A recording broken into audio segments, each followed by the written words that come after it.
each one. This one, the first one we'll start with, I think it's an interesting one. It says, from Anne, if you could give us all a one-word piece of advice for our own science storytelling, what would it be?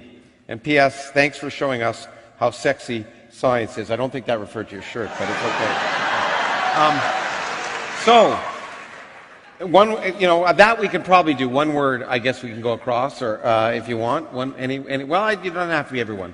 Anyone want to give a one-word piece of advice? Yes, go ahead. Algebra. Learn algebra. Ooh. I got one word. Yep. I got one word. That one word is ambition. That is something not encoded by any practicing exam in the school system. Yet, in fact, if you look at the most successful people there ever were, they are not the ones necessarily who got straight A's. Those are the ones who had ambition, which overrides it all. Yeah, okay.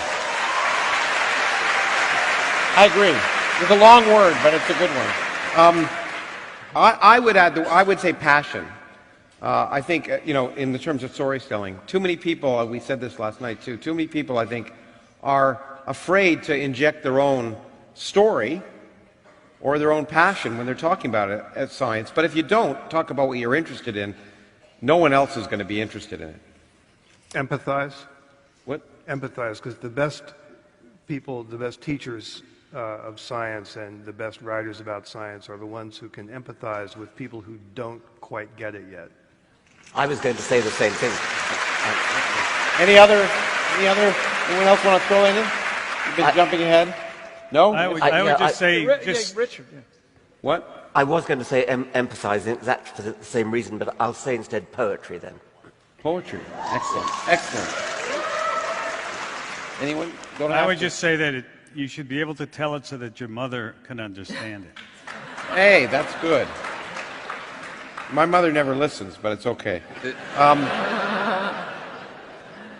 And if your mother's a theoretical physicist? yeah, that's right. She should tell you then. All right, fine. Thanks. Okay, here's one that's actually a little bit related to what Neil was just talking about, but I think we can expand on it. Anita says, I've always wanted to be an astronautical engineer, but I am horrible at math, but I've got lots of passion. Can this dream ever be a reality, and where do I start? So it's an interesting, I guess I'll start with that. I mean, I think, as Bill said, math is the language of science, and I think you have to be able to be adept at it. Math is the language of the universe. Yes, you're right. I agree with you. Brian? I agree, but let me just finish, and then we can. Too many people think that you have to be a mathematical wizard to be even a physicist. I mean, much less an engineer.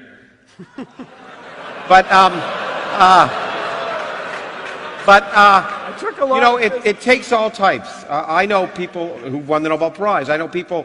You don't have to be the best mathematician in your class. You don't have to be a whiz. It takes all types to do science, and that any stereotype just doesn't work. If you're interested, do it. What's that have to do with you knowing the Nobel laureates? Who were not the best in their class. Oh, fine, thank you. Okay. And who weren't necessarily even that strong in math. Okay. But the other thing, I'll just say, you say you're bad at math. I bet you're not that bad. And I just want to remind you that when it comes to math, there's no substitute for practice. It sucked for me. It sucks for, you just have to practice. So when you come to me and say, I'm bad at math, I am open-minded, of course, but skeptical. I'll bet you can do it, whoever you are. That's an important point. We were talking about it last night, too, and it touches on what you said. I like science museums often because they show science as fun, but science is hard work, like anything, to do, like music, like anything else, to do it well. And it takes a lot of work. So and if you don't enjoy it, you can't do the work. But just enjoyment alone isn't enough. You've really got to be willing to work at it. I think what's really going on here is people presume that in order to be good they presume that if the math is not coming easy, that therefore you'll never learn it. And I meant it literally, that math is the language of the universe. And it's like any other language, especially a language that does not share the Roman alphabet. So, for example, if you wanted to study Chinese, it looks completely intractable at first. It looks like Greek. Exactly. And you can ask the question, how long does it take one to become fluent in Chinese if you're not Chinese yourself? And so it can take years, 5 years, almost 10 years if you never go to China.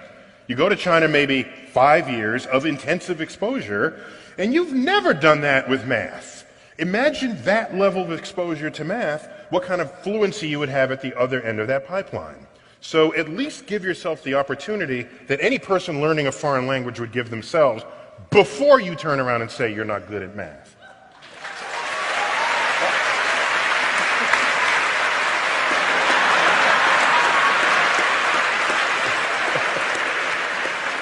Brian,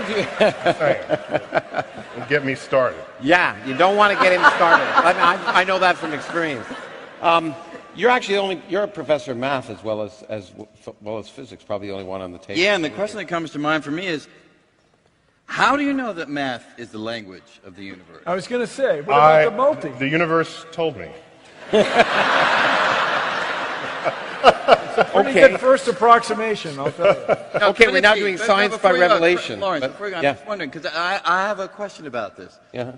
Could you imagine that one day far in the future we encounter some alien civilization and they say, hey, show us what you've done to understand the universe, and we bring out our math books with all our theorems in physics, and they turn around and say, math, we tried that. Yeah, it takes you just so far. And the real way to do it is like this. I would say that whatever that real way is not manifest to us at this moment. And until that day happens, where an alien tells us how backwards we are, all I can say is that the math that we did invent out of our human brain, as you surely know, Eugene Wigner said, the unreasonable effectiveness of mathematics in describing the universe, the fact that it works at all is sufficient enough for me. But here I want to have a note. And just because you still can't figure out your string theory, don't come crying to me.